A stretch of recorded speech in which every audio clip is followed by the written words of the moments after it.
അപ്പോൾ കഴിഞ്ഞ ദിവസം ലോക ചാപ്റ്റർ 2 സിനിമയുടെ ഒരു ചെറിയ ഗ്ലിംസ് വന്നിട്ടുണ്ടായിരുന്നു. പക്ഷേ കുറേ ഡീറ്റെയിൽസ് പറയാനുണ്ട്. അപ്പോൾ ആ കാര്യങ്ങളാണ് നമ്മളിന്ന് നോക്കാൻ പോകുന്നത്. ഇത് എക്സ്പ്ലനേഷൻ ആയതുകൊണ്ട് തന്നെ ഒരുപാട് സ്പോയിലർ ഉണ്ടാകാൻ ചാൻസ് ഉണ്ട്. അതുകൊണ്ട് സിനിമ കണ്ടവർ മാത്രം വീഡിയോ കാണാൻ ശ്രമിക്കുക. അപ്പോൾ നേരെ പോയേക്കാം.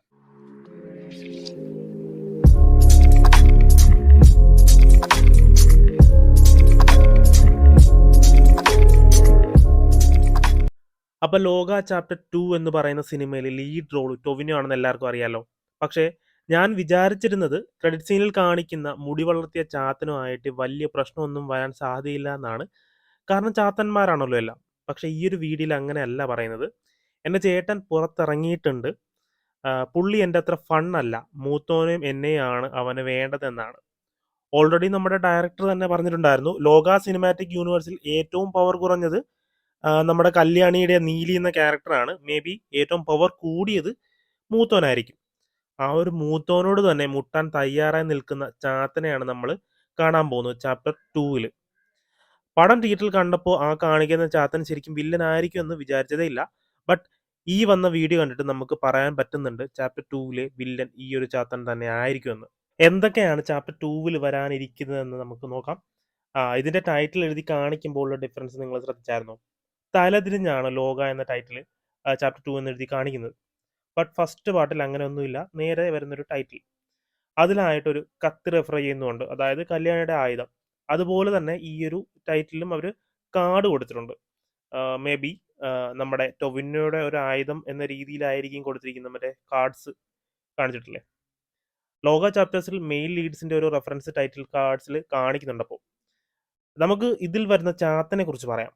ഈ ചാത്തന്റെ മിത്തോളജി നിങ്ങൾക്ക് അറിയായിരിക്കുമല്ലോ എന്ന് വിശ്വസിക്കുന്നു. കാരണം കുറേ മിത്തോളജി ഉണ്ട്. അതിനകത്ത് ഞാനൊരു കഥ പറയുന്നുണ്ട്. പ്രത്യേകിച്ചൊരു കാര്യമില്ല.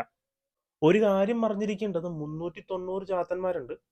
400 ഉണ്ടായിരുന്നു. അത് 10 കുറഞ്ഞ് 390 ആയതാണ്. ഞാൻ ആദ്യം വിചാരിച്ചിരുന്നത് ചാത്തന്മാർക്ക് എല്ലാവർക്കും ഒരു സ്വഭാവം തന്നെ ആയിരിക്കും എന്നാണ്. പക്ഷെ അങ്ങനല്ല. ചാത്തന്മാരിൽ മൂത്തവനാണ് കരിങ്കുട്ടി ചാത്തൻ. ഏറ്റവും ഇളയതാണ് വിഷ്ണുവായ ചാത്തൻ. കുട്ടിച്ചാത്തൻ എന്ന് പറഞ്ഞാലായിരിക്കും എല്ലാവർക്കും അറിയാവുന്നത്. ഈ 2 ചാത്തന്മാരുടെയും സ്വഭാവങ്ങൾ രണ്ടാണ്. അതിൽ മൂത്ത ചാത്തനെയാണ് നമ്മൾ ആ ഒരു ക്രെഡിറ്റ് സീനിലായിട്ട് കാണുന്നത്. ആ ഒരു ചാത്തനെ വല്ലാണ്ട് പേടിക്കുന്നുണ്ട് മൈക്കിളിന്റെ ക്യാരക്ടർ. അതുകൊണ്ട് തന്നെയാണ് ചാർലിയുടെ സഹായം ചോദിക്കുന്നത്. മൂത്തോൻ കൂടെ ഉണ്ടായിട്ട് പോലും ഇത്രയും പേടിക്കണമെങ്കിൽ അത്രയും പവർഫുൾ ആയ ചാത്തനായിരിക്കും ഇത്. ഈ ചാത്തൻ സേവ എന്നൊക്കെ പറയുന്നത് ഈ ഒരു ചാത്തനെ കണക്ട് ചെയ്ത് ആയിരിക്കാം ഈ കരിങ്കുട്ടി ചാത്തനെ. ശരിക്കും ഇതിന്റെ നേരെ ഓപ്പോസിറ്റ് ആണ് വിഷ്ണുമായ ചാത്തൻ. കളിയും ചിരിയും നിറഞ്ഞൊരു ക്യാരക്ടർ. അതാണ് മൈക്കിളിന്റെ ചാത്തൻ, കുട്ടിച്ചാത്തൻ. കുട്ടിച്ചാത്തൻ കൂടുതൽ മാജിക് ആണ്. അതുകൊണ്ട് തന്നെയാണ് ഇതിൽ ഒരു മജീഷ്യനായിട്ട് നമ്മുടെ മൈക്കിളിനെ കാണിച്ചിരിക്കുന്നത്. കരിങ്കുട്ടിച്ചാത്തൻ സംഹാരം. കൂടുതലായിട്ട് ഫോക്കസ് ചെയ്യുന്നത് സംഹാരമാണ്. കാര്യം ദേഷ്യം വന്നു കഴിഞ്ഞാൽ ആരെയും ഇല്ലാതാക്കി കളയും. അതുകൊണ്ടായിരിക്കാം മൈക്കിളിന് ഇത്ര പേടി. ആ ഒരു ചേട്ടൻ വന്നിട്ടുണ്ടെന്നൊക്കെ പറയുമ്പോൾ ഒരു പേടി. ചാപ്റ്റർ 1-ൽ പറയുന്നുണ്ട് കത്തനാർക്ക് പിടിച്ചു കെട്ടാൻ പറ്റാത്ത ഒരു ചാത്തനെ കുറിച്ച്. മേ ബി ഈ ഒരു ചാത്തനെ ആയിരിക്കും ഉദ്ദേശിച്ചിരിക്കുന്നത്. 2 ചാത്തന്മാർ തമ്മിലുള്ള ഡിഫറൻസ് ഇതാണ്. ഇതെങ്ങനെയായിരിക്കും ലോക ചാപ്റ്റർ 2-ലേക്ക് കണക്ട് ചെയ്യുക എന്ന് നമുക്ക് നോക്കാം. ചാപ്റ്റർ 1-ൽ മൂത്തോൻ ഒരു യുദ്ധത്തിന് വേണ്ടി തയ്യാറെടുക്കുന്നുണ്ട്. അത് പറയുന്നുണ്ട്. ഇഷ്താറിന്റെ വരവിന് വേണ്ടിയായിരിക്കും മൂത്തോൻ കാത്തിരിക്കുന്നത്. ഒരു പക്ഷേ ഇഷ്താറിന്റെ അടിമയാണ് ഈ കരിങ്കുട്ടി ചാത്തനെങ്കിലോ? കാരണം കരിങ്കുട്ടി ചാത്തൻ സ്വയം ഒന്നും ചെയ്യില്ല. കാരണം ഒരു അടിമ ആയിട്ടാണ് ചാത്തൻ നിൽക്കാറ്. ഓരോ ആളുകളുടെ അടിമകളായി നിന്നാണ് അവർക്ക് വേണ്ടി ഓരോന്ന് ചെയ്യുന്നത്.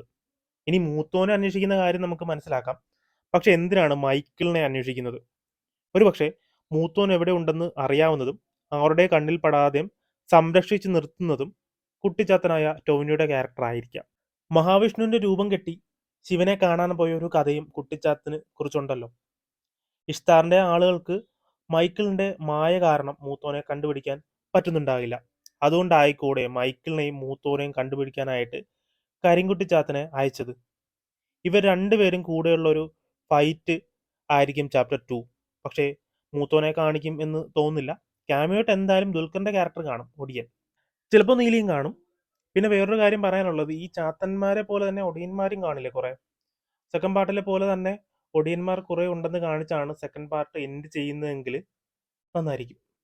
നിങ്ങൾ ഓർക്കുന്നുണ്ടോ എന്നറിയില്ല, ചാപ്റ്റർ 1-ന്റെ ഓപ്പണിംഗ് ക്രെഡിറ്റ് സീനിലായിട്ട് ദുൽഖറിന്റെ ഒരു രൂപം കാണിക്കുന്നുണ്ട്. മുടിയൊക്കെ വളർത്തി ഉള്ളൊരു രൂപം. ഒരുപക്ഷെ ഇഷ്താറിന്റെ ആർമിയിൽ ചാത്തന്മാരും ഒടിയന്മാരും ഉണ്ടെങ്കിലോ? ഒന്ന് ചിന്തിച്ചു നോക്കിയേ. അപ്പോൾ ഇത്രയും കാര്യങ്ങളാണ് ഈ ഒരു വീഡിയോ കണ്ടിട്ട് എനിക്ക് തോന്നിയത്. 100% ഒരു ഉറപ്പുമില്ല. മിത്തോളജിയും ഇതുമായിട്ടൊക്കെ ഒന്ന് മിക്സ് ചെയ്ത് പറഞ്ഞതാണ്. അപ്പോൾ നിങ്ങൾക്ക് എന്താണ് തോന്നിയതെന്ന് കമൻറ്റ് ചെയ്തേക്ക്. വീഡിയോ ഇഷ്ടപ്പെട്ടെങ്കിൽ ലൈക്ക് ചെയ്യുക, ഷെയർ ചെയ്യുക.